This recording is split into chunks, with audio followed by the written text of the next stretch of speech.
part of the Press Play Podcast Network.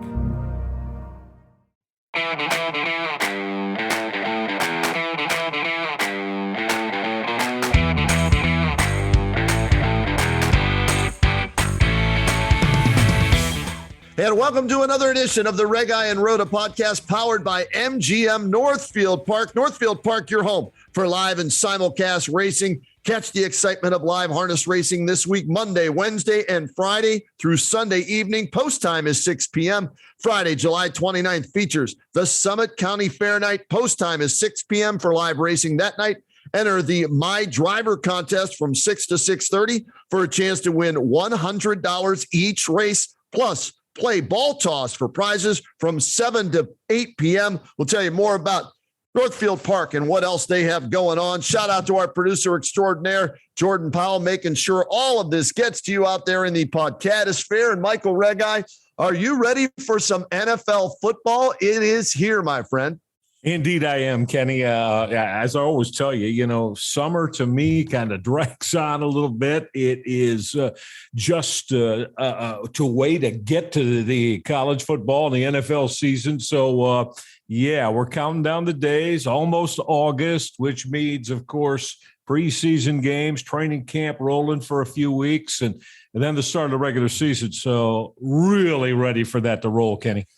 But we don't know who the starting quarterback is going to be for week one yet for the Cleveland Browns, Michael Regai. How surprised are you that here we are taping this, okay, the night before the first team practice for the Browns, right? This is July 26th. We're taping Wednesday, the 27th, first team practice.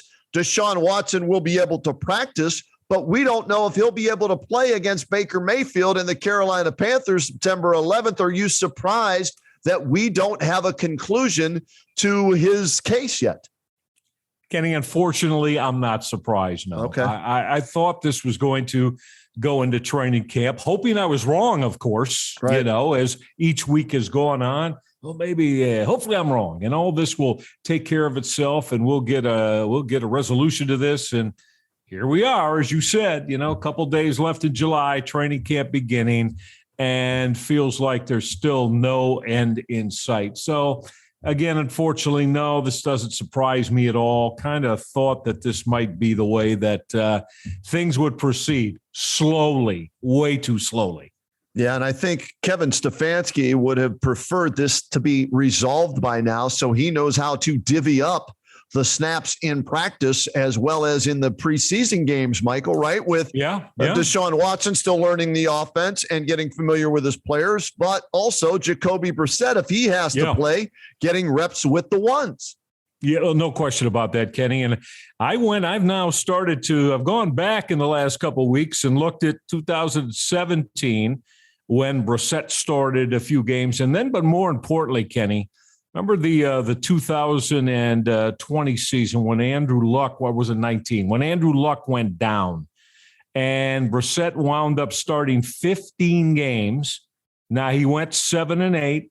And of course, as I look at it, honestly, and I'm not comparing them with playing merit, and I think the Browns had said this too, the styles of Jacoby Brissett, right, and Deshaun Watson are somewhat similar in terms of, as the Browns put together this offense with Watson in mind, I think the prevailing feeling was that, if Brissett has to play a little bit, because they're so similar in how they approach the quarterback position and what we could do with that, then it's not going to be a huge blow. Now, nobody's talking about a full season now. No, we're talking about, if he has to go 3, 4, 5 games.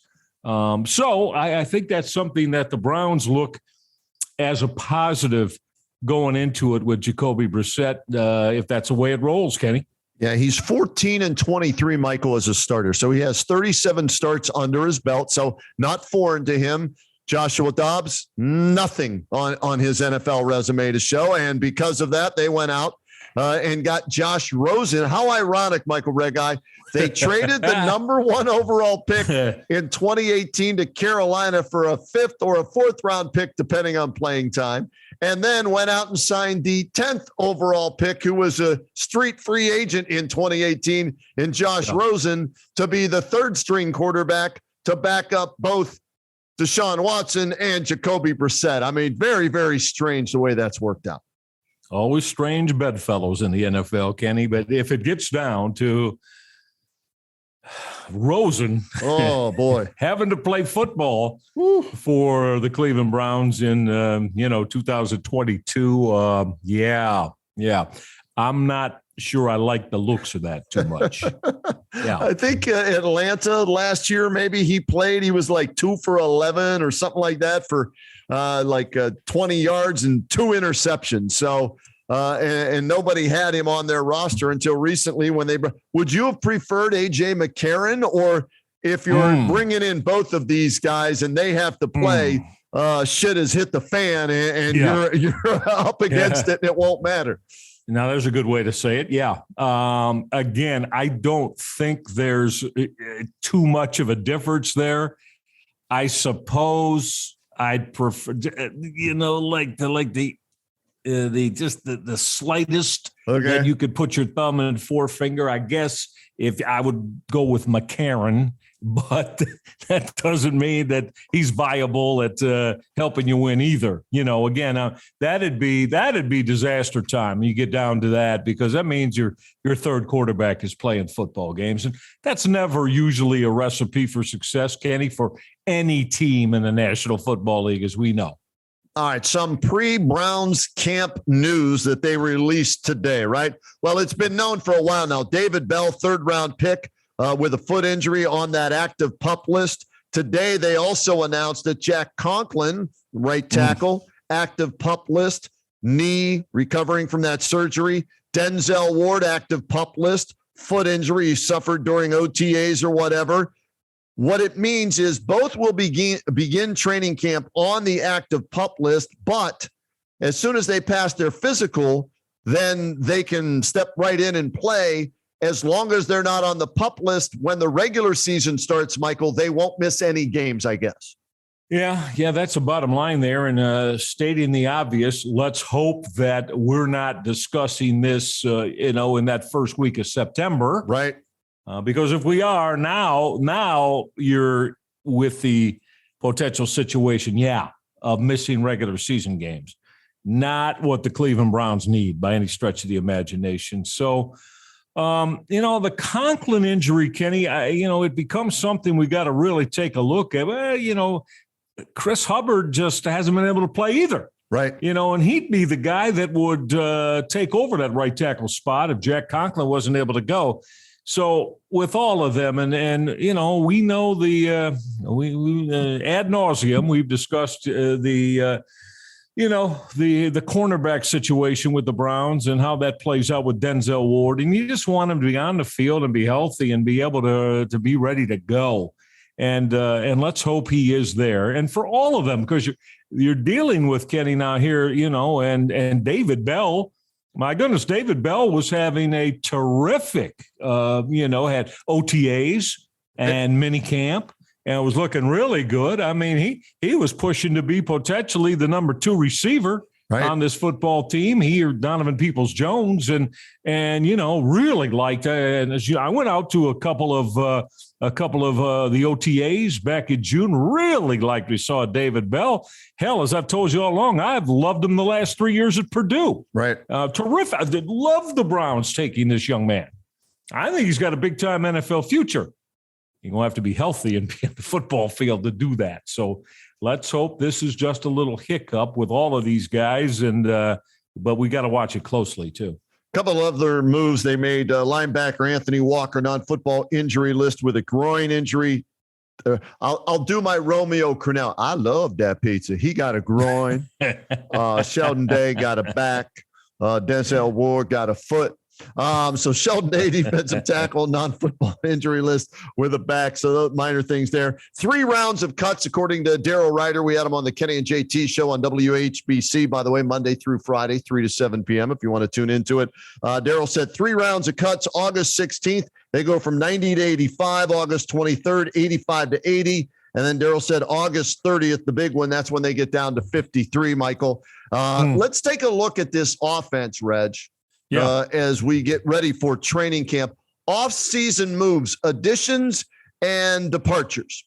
Additions, Deshaun Watson, Jacoby Brissett, Amari Cooper, Jakeem Grant, re-signing David Njoku, re-signing Chris Hubbard, bringing in Ethan Posick to back up Harris at center.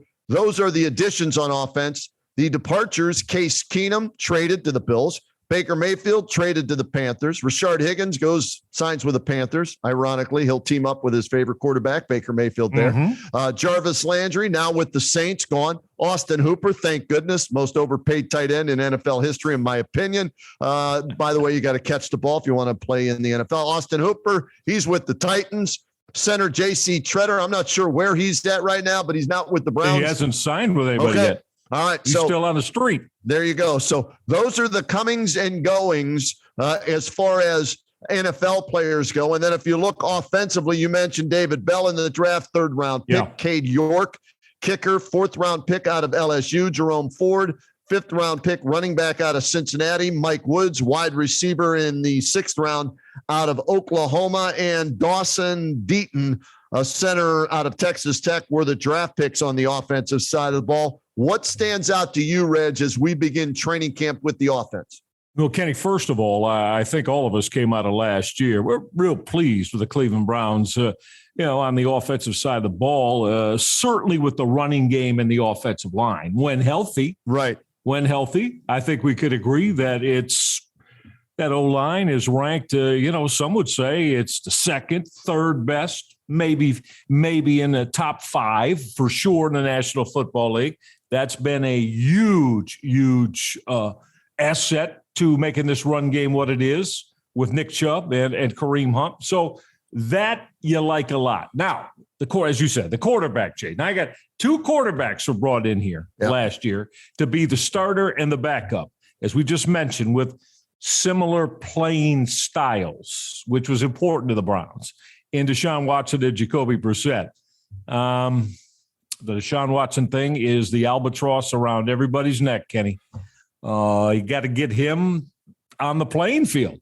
You got to get him into that designated role of being the number 1 quarterback, and Ken too. I mean, I think almost everybody would say, whether Browns fan, if just analyzing it, he's a top 10 quarterback in the NFL. Some would have him in that top 6, top 7 range. Guy can play.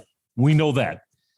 Is he going to be on the football field to be able to play? Now that's the biggest question. So, I still think, regardless, though, the Browns are going to be always run game heavy because that's who they are and that's what they want to be with Kevin Stefanski. But you go get Amari Cooper, Kenny. Regardless of who the quarterback is this year, I believe and as much as we say that, that run game, sure, can it carry that football team? It can. But, Kenny, I think they're going to have to throw the football more this year and look to open it up some. I really do.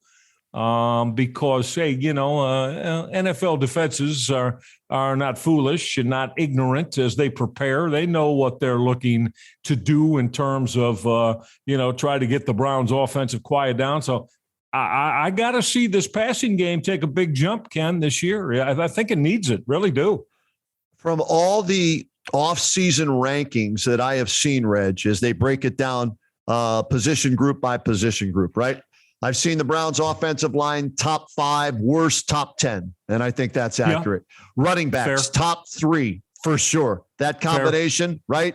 Of Nick Chubb and Kareem Hunt and even Dearness Johnson. Absolutely. I'll take that over anybody as a group, right? So that's fair. The quarterback, if it's Deshaun Watson, top 10 quarterback in the NFL, no doubt in my mind. That's without fair. a doubt. Could be even better than that. Right. You know? As Watson starts to play and feel comfortable. Right. I saw today The Athletic ranked their QBs based on tiers.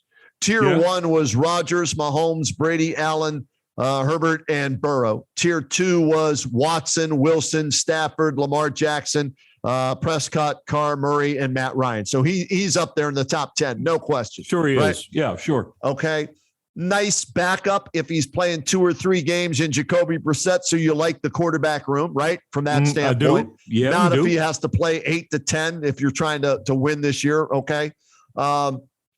But the wide receiver / tight end group, Michael, and I thought this was fair. I think I saw them ranked 20th, 22nd, and 23rd in 3 different groups of receiving rooms out there, counting the tight ends as receivers as well. And I think that's fair. And that is, to me, the biggest concern of this team on offense. Can anybody not name Cooper? And I'm not an Njoku guy, and they signed him to a big contract this offseason. Can anybody not named Cooper make plays in the passing game for this offense? That's where I have my doubts right now. Okay. Amari Cooper is far and away the number 1 guy going into the year. Yeah. He's never been a number 1 guy. Right. Now, some people will tell you, Kenny, that whether a guy's thought of as an offense's top receiver, the number 2 guy, there's not. I don't buy into that. I think there's a distinguishable difference when you talk about the ones in the NFL, especially the playoff quality and the championship caliber football teams. Can Amari Cooper be that? He's had some terrific years with the Dallas Cowboys, Ken. We know that. But again, he never got the bulk of the double coverage, right? Yep. He never got the most attention paid to him in the Dallas passing game. That's not to slight this man and say he's not a hell of a damn good receiver. He is. But he has not played the guy role yet. So we're going to find out. What do you think about it? Right. Ask Juju Smith-Schuster when Antonio Brown wasn't there any longer in Pittsburgh, right? Perfect example. What does that do to you? So, yeah, he's in for something different, but I still think he's capable more so than anybody else on that roster. Anthony Schwartz, I have no idea what to expect from him, right? 3rd round pick last year. Donovan Peoples-Jones flashes at times, but also drops the ball and disappears at times. Now, was that the quarterback last year or is that him? Don't know. Bell, as you mentioned, 3rd round pick. Hey, slot receiver, they love the potential there, but the best ability in the NFL is what? Availability. Is he going to be on the football field? So those are things that I still need to see, and Njoku drops too many passes for me to be sold on him. So that's the area of concern for me. And the other one, I'll throw this out there, Michael. I like the line as a whole, but I wanted Tristan Wirfs when they drafted Jedrick Wills.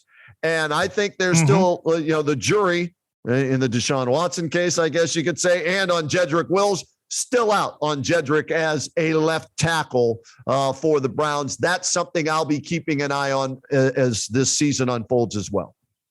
And rightfully so. I'm with you. Again, the young man, does he have the goods? I believe he does. But Kenny, it's also got to become very apparent to us. And let's just put it easily said, he's got to play better than he did last year. Yes. He's got to be a better left tackle than he was for the Cleveland Browns last year. Again, there were moments of strength and looked terrific, and also games when he did not look good at all and cause you for this concern. So I think, to me, in that offense, he's a number 1 guy that we got to take a look at, because that, as we know, that position, I mean, he's got to come out blazing and making it happen. Got to be better than he was a year ago.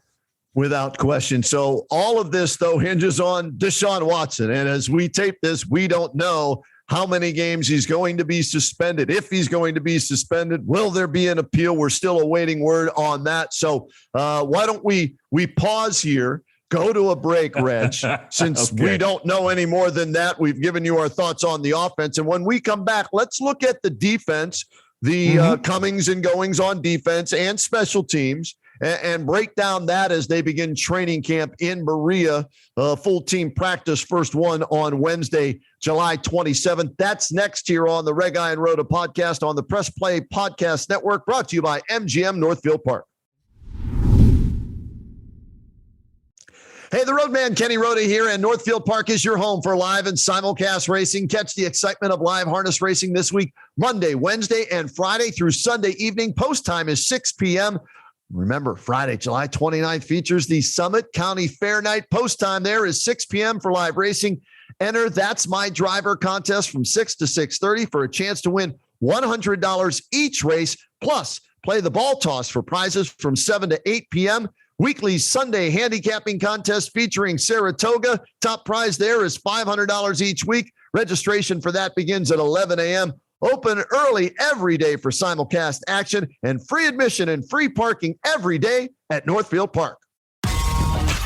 For the Dennis Maniloff Show, I'll tap into my 40-plus years of following Cleveland sports and 30-plus years of writing and talking about them, so as to bring you informed opinions and analysis of your favorite players and teams. I also will monitor the national sports scene and, when warranted, step out of the toy department and into the real world. And I'll always be on the lookout for special guests.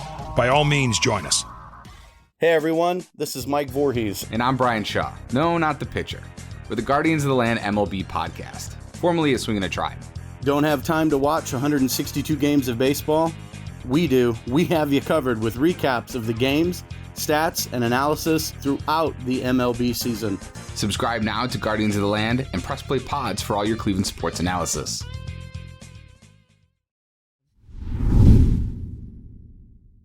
And welcome back to the R&R podcast, brought to you by MGM Northfield Park. Open early every day for simulcast action. Free admission, free parking every day at Northfield Park. And Michael Regai, you can go there not only to bet on the horses, but you can also go there, watch some NFL games. Ooh. And the Browns are going to be a popular topic, and a lot of eyes will be on them. And I'm curious to see how this defense plays this year with a solid secondary, in my opinion, questionable linebackers, outstanding defensive ends. But the biggest question mark for me on the defensive side of the ball is who steps up and fills the middle of that defensive line at defensive tackle. I don't know if those guys are on the roster yet. We're going to find out, though, in training camp and in the preseason, I think.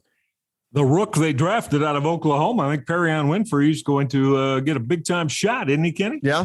I mean, a big-time shot to be a starter and be one of those guys. You're right. It's not in the best position as a group possible right now. But again, there's tremendous opportunity for people to step in and make things happen. And they're going to, it's very important. Yeah, it's very important that same thing we just said about Jedrick Wills, that left tackle spot, Kenny. I'm pretty sure you're with me on this. There are a couple, 2 or 3 guys on that D line that are, they've got to start up in their game.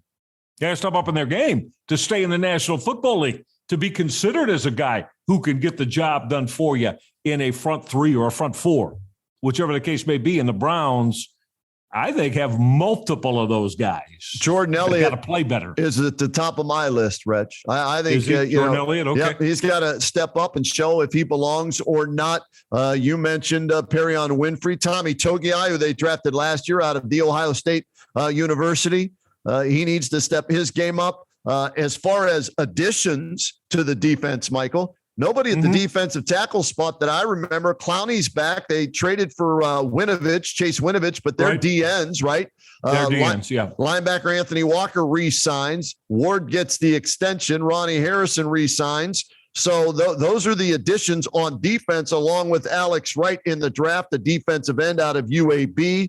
We've mentioned Winfrey and also Isaiah Thomas, the defensive end out of Oklahoma. But for me, it's that D tackle position that I'm concerned with. And another name that I need to see more out of this year is, all right, what does Jacob Phillips do at the linebacker position out of LSU? There you go. Yeah, right? There you go. Yeah, no question about it. Another guy that's going to have an opportunity. What round the Browns take him in? Was that? I Was don't it know off the top of my head. 3? I was thinking that because who's the help me out, the LSU safety? I'm drawing a blank right now. That tore his Achilles. That's going to be starting for the Browns. Yeah,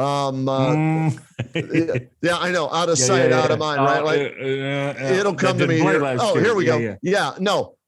Grant Delpit was a second round pick. Very okay. good. Yeah. And Grant then was second round, right? When you look at, Phillips, he was a 3rd round pick. And then maybe the guy that takes his game to the next level is Jeremiah Owusu-Koramoah and helps us forget about Jacob Phillips. Maybe it's Owusu-Koramoah who ends up being the emerging player from that defensive side of the ball who was a steal in the draft last year by the Browns. Yeah, absolutely. Really like Jacob Phillips. So there is, so we were talking about Phillips. Really like JOK. Yeah. And there's an opportunity there for him to continue to ascend. And Kenny, I think he's going to. I think that young man, he almost looks like he's a running back or a wide receiver.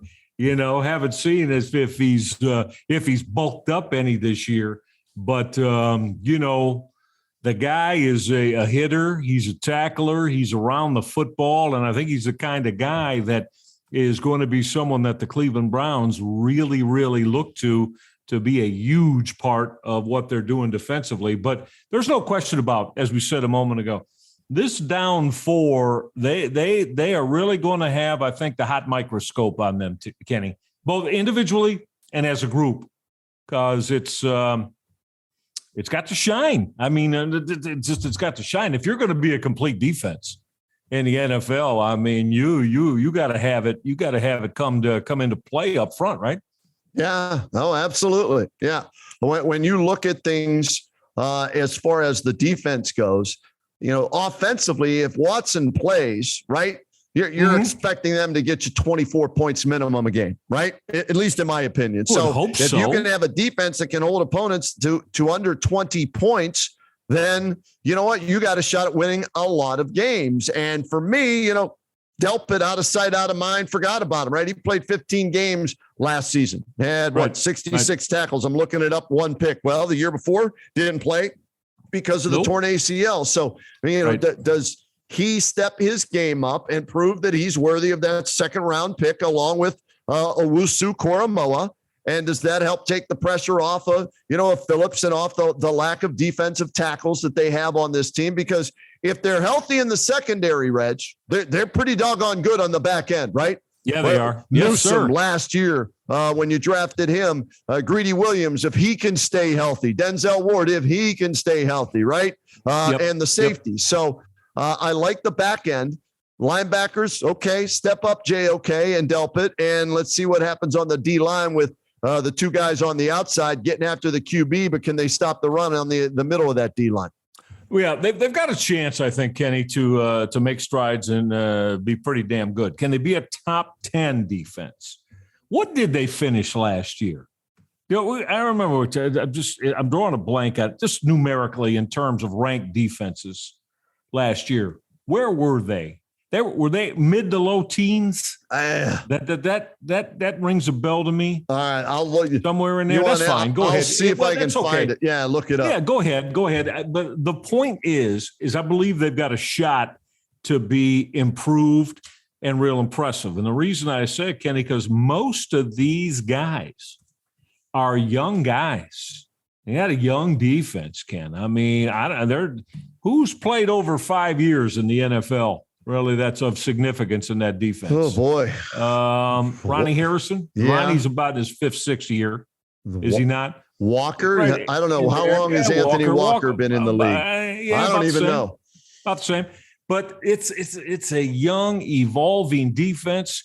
I really like the way that Andrew Berry has devised his roster on the defensive side of football. But now, Ken, these guys, they got to come play. Yeah. They got to show they belong and show that they can be, as a group, a top 10 defense in the NFL. And, I still think, we Deshaun Watson potentially and how good this offense can be. Kenny, there's something, I don't know, there's just something that tells me that this Browns season might sway, as we said, if this defense can be a top 10 variety or not. All right, I'm looking at some stats here, Reg. You ready? Okay, yeah. Passing defense overall, they break it down this way. Passing defense overall, the Browns yards-wise were 5th in giving up the fewest yards, okay? Yep. But they did give up 29 touchdown passes with too many. 13 interceptions. Yeah, 29 is too high of a number. So 5th in yards allowed. Very nice. Yeah. 29 TD passes. Yeah. Too damn many. Way too many. Now, rushing wise, if you look at it, Baltimore was the best rushing defense in the league. 1,436 yards given up. Okay. Scrolling down. Oops. Keep going. That's not okay. 12th rushing defense. Yeah. 1857, 13 rushing touchdowns. So 5th passing yards, 12th in rushing yards. So, you put those two together, total yards, you're looking at top 10 defense, maybe, top right? 10, like we said. That's good. That's playoff worthy and can be the, if you want, I guess, the side of the football that we know, Kenny, there's always going to be games that wind up 17-16, right? 20-17, right? Yeah. Can the Browns win those games? No. Like, can they win those games where they don't have to put up 30 to win? Well, like I said, there's going to be a few weeks where that's the way it's going to have to be won. And we got to keep a close eye on them. I think they can. I think if everybody is together and right and get some luck on that injury side that we've gone over ad nauseum, I think this group can be a top 10 defensive unit. All right, I got the official numbers. They were 14th in total defense yards allowed with 5,296. You divide that by 17 games.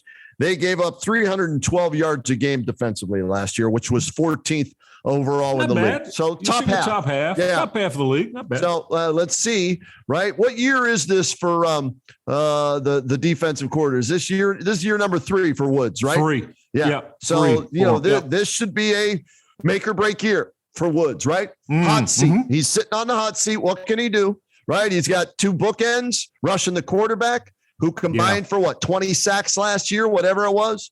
You got a pretty decent secondary when they're all healthy, and emerging JOK as that hybrid safety linebacker, maybe that helps you get over the hump there with the. So we'll see. Pressure's on Joe Woods in that defense to do something. Problem, Reg, when you look at it is, well, they're going up against Joey Burrow, who, by the way, as we're taping this, may be having an appendectomy as his appendix will be taken out, and he's going to be on the shelf for a few weeks. But, they got to deal with him twice a year. Lamar Jackson, depending on what happens with his contract, you expect him to stay there twice a year. And then Baby Hands Pickett, if he beats out Mitch Trubisky, maybe that's who they're dealing with twice a year.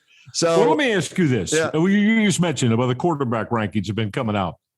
Most of them have Burrow right around 6, 7. Right. You buying that? You good with that? Yes. Now, I'm gonna devil's advocate. Yep. He was tremendous in the playoffs last year. Right. His regular season one is it was pretty decent though. It was decent, 30, but not like the 4,600 yards, 30 some touchdowns. I thought, so for decent. me, yeah, very good. I'm just, I guess, I don't know, maybe when I really like the young man, I just want to see more. I want to see him go really cement that, improve that. For me, regular and of course, season that could hurt the Browns. He does. Yes, he does. Yeah, that's right. What you want, right? Well, yeah, because they got to see him twice. But, for me, Reg. Yeah, regular season means a lot, but what do you do when the lights are the brightest? Oh yeah, and it matters the most, right? And he was terrific. For me, when you look at him, coach's son, Heisman Trophy winner, first overall pick, and living up to the hype after getting injured his first year, and then bouncing back in his second year, taking that team with a shitty offensive line, let's just call it what it is, to the Super Bowl, right? 4,611 yards, 34 touchdowns, 14 picks. So 2-to-1 ratio, not bad. Quarterback rating 108.3 for the season. So I'm a believer in Jackpot Joey. I like him a lot. Joey. I think the Browns are going to have their hands full dealing with him for many, many years like they dealt with Big Ben. Oh, I agree. Yeah, I agree. He's special, and he's got all the ingredients and all the attributes that can, who knows? I mean, we might be talking when he gets into his 30s, and we're talking about from, 3 to 6 years from now. They better protect him so he can get there, well, though, that's Reg, true. right? Well, and that's a big job that Cincinnati's got with that in mind. But again, and this is oh, wow, from the Browns standpoint, I could very easily see Joe Burrow. We're talking about this 3, 4, 5, 7, 8 years from now, be considered a top 2-3 quarterback in the game. Yeah, he's very good, understands the game too. What's between the ears is important there. All right, so that's the defense. Before we wrap up our training camp preview with the Browns, special teams wise, Reg, big splash in the draft, 4th round pick, Cade York out of LSU. Also, they go out in the offseason, pick up wide receiver, kick returner Jakeem Grant, and we're going to have a new punter, whoever that might be. I'm not sure. As Corey. Neither are they yet. Yeah, Corey Bajorquez or Bagorg. I don't even know how to pronounce his name. Go from the Scottish Hammer to somebody I can't pronounce. So, have they upgraded the special teams enough, in your opinion? Well, Cade York is going to. I think he's really going to make it happen, Kenny, and be an excellent NFL kicker early on. He needs to be because. That's what the Browns anticipate. They put a lot into him, right, in drafting a kicker there where they did. But, Kenny, I watched him closely. There were a couple of days of OTAs. I think the young man's got the goods, man. His leg is big-time ultra strong, and let's hope. I mean, obviously the Browns thought a lot of him to be able to, bring him in and draft him where they did. So, I think it's going to be very, very important that he is a major hit, Ken, for the Cleveland Browns. Well, I like already that during OTAs and that, he went to the stadium to kick. My partner, JT, brought that up. Why don't kickers with the holder and, the snapper go practice at the stadium more often if that's where you're going to kick field goals and extra points to win games? Go get as many kicks in a field for that stadium, especially if you're a rookie, as you can, to learn the winds like Phil Dawson did in reading the tea leaves or the little banner that's flying up there or whatever the hell it is, right? Yeah. Go down to that stadium and figure that damn thing out before the season starts. That's right. It seems easy enough that's what you want to do to get as many reps as you could in the place that, you're going to have to go out in fourth quarters and, on maybe one of those Cleveland Sunday afternoons where the winds are whipping in about all 4 different directions at once, Kenny, bang through that 47-yard field goal to tie it or win it. And then until you do it, it was the same way at the old stadium, as we know, right? Yep. It was the same way until you do it and feel comfortable and confident in doing it. You probably have no idea what you're running into. Real quick for our listeners out there wondering when the first day you can go to practice or the open practice to the public will be, as I peruse the email I was sent here. Saturday, July 30th, 2 p.m., open practice. And then Monday, August 1st, 2nd, and 3rd, they're open.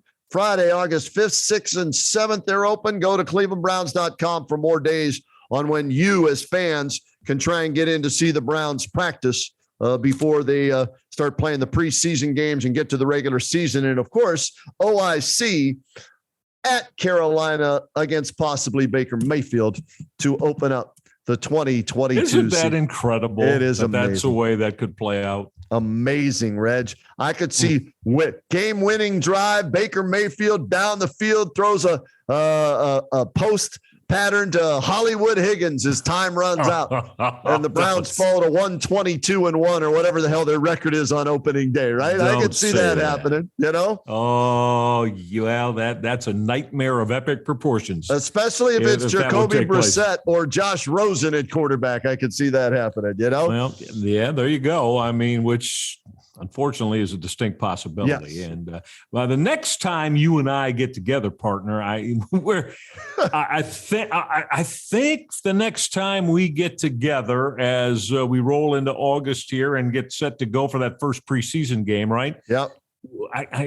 I'm hoping we have an answer, but there has to be an answer. Let's hope so, right? Everybody, as Dick in Dayton, who still calls me, by the way, Reg. Does Dick, he? Oh yeah. Hi, how are you? He calls. He says, run the ball, Stefanski. And so maybe that'll take some of the pressure off Brissett and Rosen if they run the ball, Stefanski. Nice. From our boy Dick and Dayton. Dick and Dayton, my best. I will. Next time he calls. Say Reg Guy said, hey. Yeah, I will do so. All right, let's do this, Reg. We'll get a break in. We want to come back and just give our thoughts about the Guardians real quick. Is there a game over 500 as we tape this, playing in Beantown at Boston at Fenway Park? Trying to not drop their fourth in a row here. Yeah, overall. And they're right now. Yeah. Yeah, and they're fifth in a row to Boston this year as well. So trading deadline's August 2nd. I've got some names I'm going to throw at you, Reg, that I'm interested in for the Guardians, and potentially some guys maybe that they might want to deal from their roster to maybe get these guys and hear what you have to say about that. And anything you're also hearing through the grapevine. Through the MLB trade deadline situation coming up August 2nd. We'll do that after we get this break in here on the R&R podcast on the Press Play Podcast Network. What's good, everybody? My name is Taylor Vanderbilt, and I'm the host of the 440 College Basketball Podcast here on the Press Play Podcast Network. On the 440, we talk about literally everything college basketball related. It could be women's, it could be men's, it could be recruiting, it could be the tournament. It does not matter. We cover it all. So check it out. Again, it's the 440 College Basketball Podcast here on the Press Play Podcast Network. Looking for new insights on the Cleveland sports scene with a unique side of Cleveland sports history? Then you found the perfect podcast. I'm John Sable. And I'm Scott Sable, and we're hosts of the Sable Brothers on the Baseline podcast, a podcast about Cleveland sports, but not your typical podcast about the land's sports teams. Join us as we embark on a journey of sharing a unique and historical side of Cleveland sports history with the help of some former Cleveland sports stars and other historical figures. All right here on the Sable Brothers on the Baseline podcast, part of the Press Play Podcast Network. What's up, everyone? Chase Smith here, host of the Chase Smith Podcast, and my podcast reflects who I am. My hobbies, my interests, my passions, my curiosities, my careers, my questions, and my family. I'll spend time talking about all types of sports, movies, TV shows, trending news stories, and other cultural events, and even faith. This is who I am, and I hope I can get to know you as well. Join me on the Chase Smith Podcast, and let's have some thought-provoking conversations, only on the Press Play Podcast Network. And welcome back to the Reg Guy and Rhoda podcast here on the Press Play Podcast Network, brought to you by MGM Northfield Park. Northfield Park, your home for live and simulcast racing. Catch the excitement of live harness racing this week, Monday, Wednesday, and Friday through Sunday evening. Post time dun, dun, dun, dun, dun, dun, dun, dun, dun, dun, dun, dun, is 6 p.m. So go check it out and have some fun there. Michael Regai, got to give some credit to the Cleveland Guardians. Frustrating at times, up and down, twists and turns like, the Millennium Force and the Magnum roller coasters at Cedar Point and everything. But here they are into almost August, a game above 500 as we tape, 48-47, still in the AL Central race, 3.5 games back, still in the AL wildcard race for the third spot, 3 games back. So for the youngest team, I think, in Major League Baseball, great learning experience. Like I said, frustrating at times as they run off hot streaks and cold streaks, but they're still playing relevant baseball right now.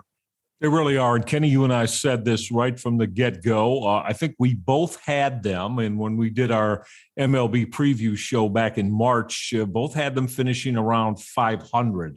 I know I had them 80-82. I think you had them 75. 75 and 87 is what I had them. Yeah, that's where I was at. Well, right. Here they are, right at 500. Yeah.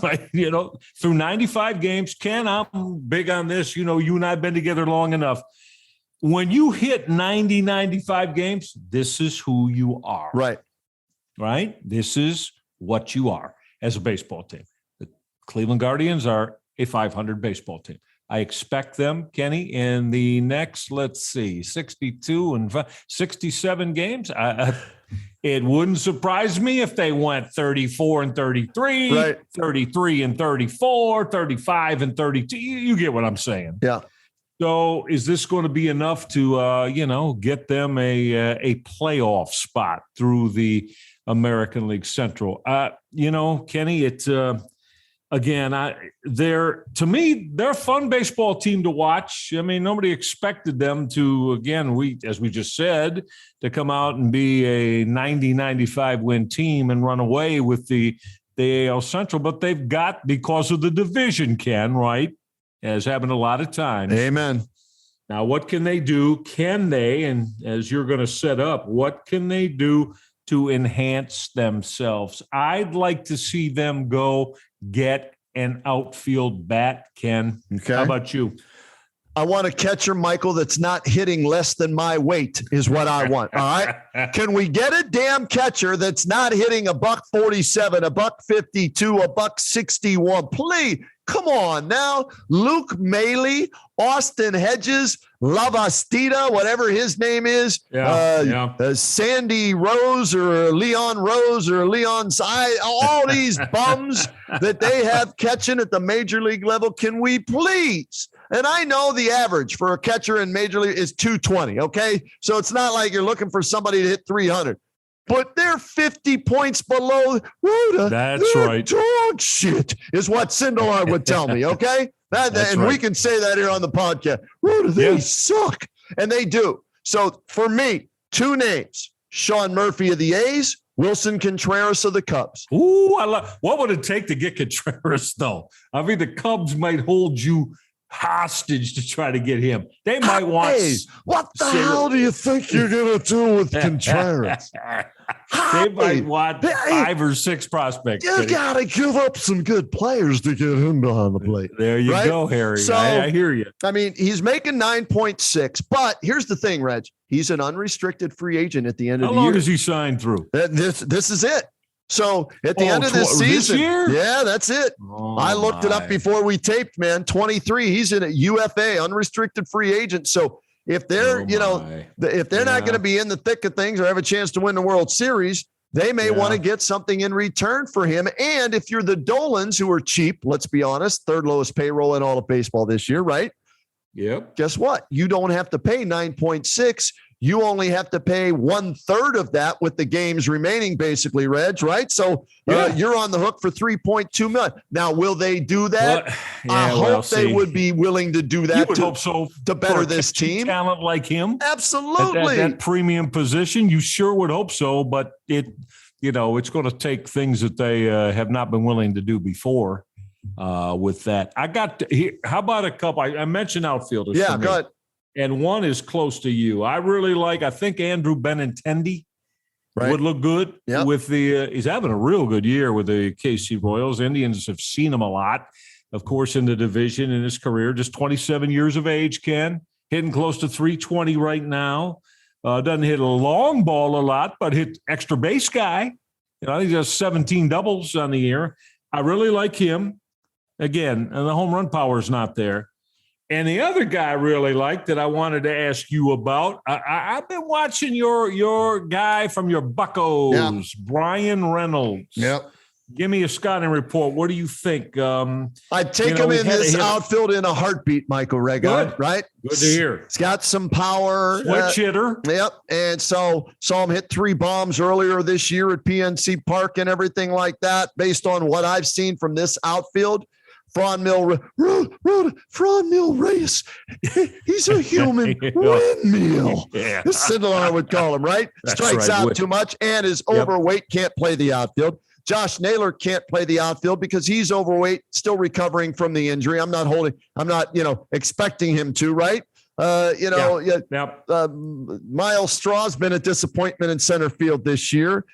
Kwan's been nice, but can that last the entire season? I don't know. I question that. Okay. What about Ian Happ of the Cubs? Yeah. Another, two other guys. Ian Happ. I like Happ's ability to, swing the bat.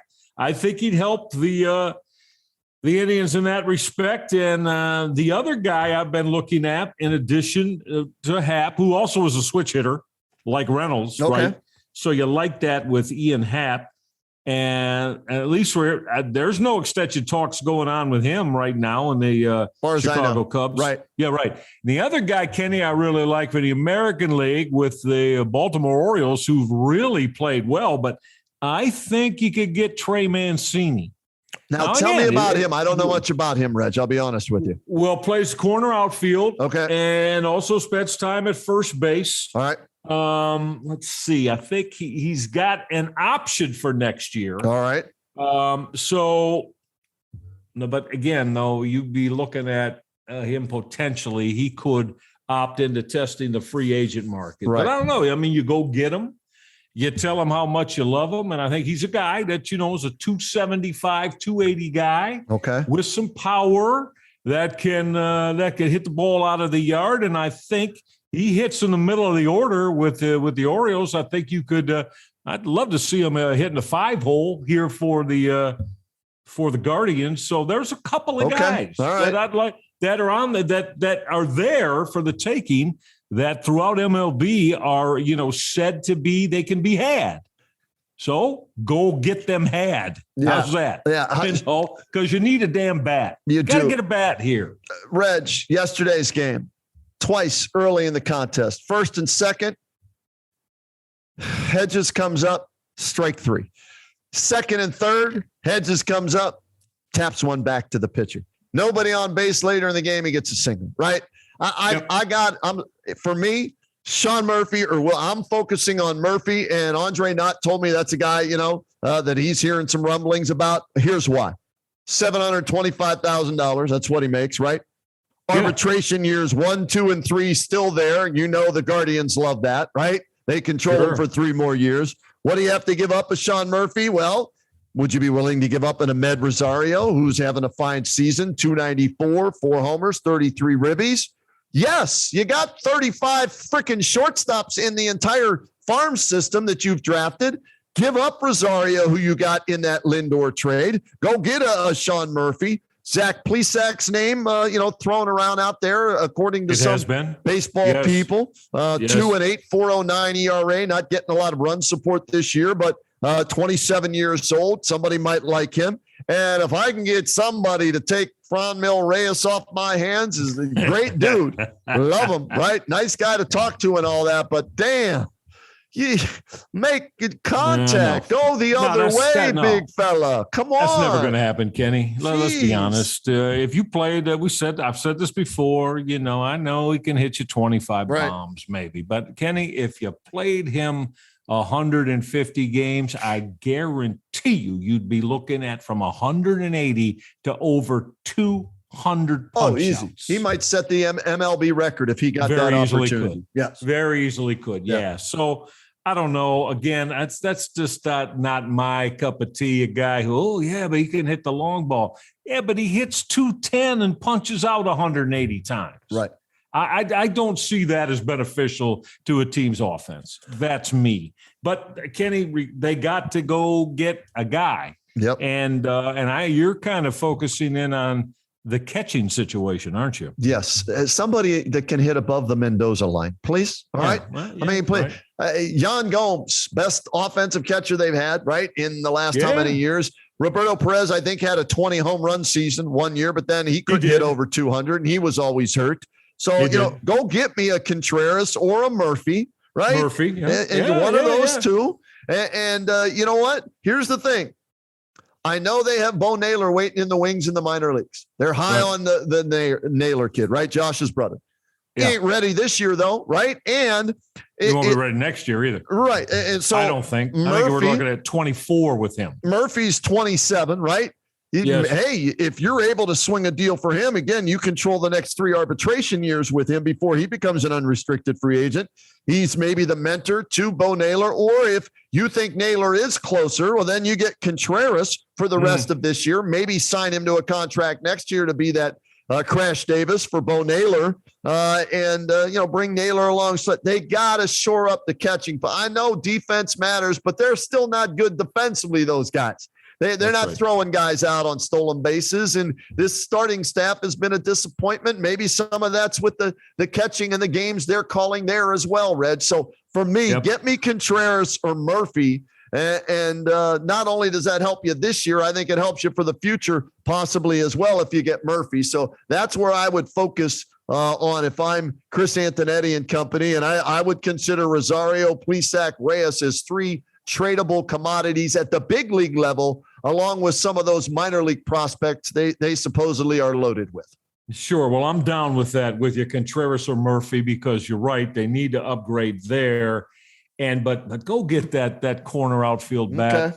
You know, whether it's as we said, you know, whether it's Trey Mancini or Brian Reynolds or possibly Andrew Benintendi, get another hitter. Because, you know, man, you know, we know how the game is, Kenny. You know, you got to be able to put offense together. They need another bat in that lineup that is going to make opposing managers make decisions, right? Yep. About how to pitch to them, especially in the late innings. Oakland's 36-63, so they're not adding. They might, you know, be looking to the future. Hi, Cubs lose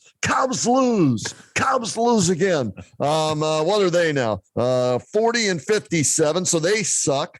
Kansas City's terrible. They're in the Guardians division, 39-57 with Benintendi. The Buccos are 40-58. They ain't going anywhere. So, you know, those are teams now that know they're out of it. So they might be the teams willing to make a deal. And for me, Reg, Ramirez, Bieber, Clase, Jimenez, Naylor, and McKenzie. 1, 2, 3, 6 core players I count on the roster. Everybody else I'd be willing to trade. Karen Check, yes. Sure. Eli Morgan, yes. Owen Miller, yes. Any of those guys be willing to do. I've got 6 core players that I'm building around at the Major League Baseball level for the Guardians, and that's it. No more than that. Certainly no more than that. You know, you might say 5, but I'll go with you. Okay. I'll go with you there with those 6. And but you know, they need help and they need additions. Again, they've played 95 baseball games and they're a 500 team. Yeah. Now, let me ask you this, Reg. Do they look at this year as a throwaway year? Don't want to give up anything because they didn't expect to be in this situation, but the division sucks so bad, they're still in the race, right?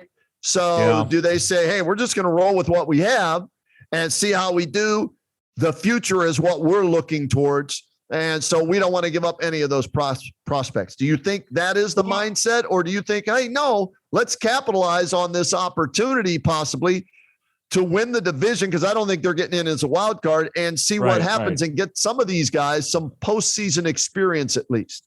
Well, how about if I answer your question this way? Yes and yes. Okay. You're right. You're right about the opportunity because of this division, and you do have a chance to get in the postseason. And even if you only were to play one round, Kenny, that's more money in the coffers of the baseball team and getting in. But the other yes is I do not think that they have any mind of taking those top 5, 6, 7 prospects in their system that they value the highest and moving them, Ken. So that's why I say a little bit of both. But I would say that if they moved a couple of their, say, top 4 or 5 prospects, I'd be shocked. And that's why I say, you know, for a guy like Benintendi, Trey Mancini, you're not going to have to do that. Not your top guys. And those bats may be able to help you in August and September. So, all right, how about this? That's where I'm at with it. Red Guy and Rhoda, take this. Guardians 7, Red Sox 2 in the top of the 5th at Fenway Park. Who needs more bats, right? Austin Hedges with his 6th home run of the season. The catcher that I've been destroying here on this podcast goes yard to raise his batting average to 178, Michael Rega. And he's now up to 17 RBIs. Nolan Jones with a 3-run bomb, it looks like, as well. And Josh Naylor coming up with a big double. Let's see if they can hold on and get this win. But please go get me. I don't care what. You could hit 3 more over the monster tonight. I don't care. Go get me a real catcher that does the hitting the defense and the calling of the games. I'm sorry. I'm tired of this. It's embarrassing. It's an That's embarrassing. It's got to hit 225. Give me 225 hard, meaning with some bombs. Yes. You do that and are a good defensive catcher. I'll ride with you. Sure. But not 178. No. Hell no. So we'll see if they can hold on to this lead. We'll see where this, again, August 2nd, trading deadline. If the Guardians make any moves, we'll talk about it on our next podcast here on the Press Play Podcast Network. All right, Reg, always fun to catch up with you, man. Browns season is officially here. We'll see what's up with Deshaun Watson, hopefully sometime soon. And see if the Guardians can hang in there and, take this thing into September and October, right? Right. And as we said, in a couple of weeks, I forget, is it the 10th or the 11th of August is the Browns' first preseason game. Yeah, to be here so before we'll get back we'll get back together on R&R and really see where they're at, break that down, and what the coaching staff is looking at as far as maybe some of these position, I don't want to call them battles, but how guys are going to take their spot within the course of both the offensive and defensive side. Run the ball, Stefanski. It's our man Dick and Dayton. He said, you got Chubb, you got Kareem Hunt, you got De'Ernest. Run the ball with De'Ernest guy. Yeah, that guy. Run the ball, Stefanski. We'll see if that's part of it this year with those three running backs with Nick. By the way, did you see Nick Chubb squatting 610 pounds the other day? He's just out of this world. He's not Best not player a on the human team. being thing. Miles Garrett, I know he got a 99 in Madden, but give me Nick Chubb. Nick Chubb's the best football player in that team. All-around player on the team, Nick Chubb, without question. That's right. Yeah, that's right. We agree on that. You and I are lockstep there. Yeah, no question. Hey, listen, Miles got to bring it for the full season. Yep. He's a fabulous talent. Yep. Okay. Yep. Now let's go 17 games. Thank you. And put it on display in all 17. You want to be DPOY, Defensive Player of the Year, then 17 games, not 14, right? That's right. Don't run out of gas. Somehow, some way, train yourself, figure it out like Aaron Donald has, like Von Miller has in years past, right? Figure it out. There you go. JJ Watt, TJ Watt, boom, there you go. Great examples right there. Yep. We'll see how it plays out. All right, Reg, we could talk for another hour, but we'll call it quits here, and then we'll get back together sometime soon here on the Press Play Podcast Network. And thanks again to our title sponsor, MGM Northfield Park. Yeah. Go to MGM Northfield. You'll love it.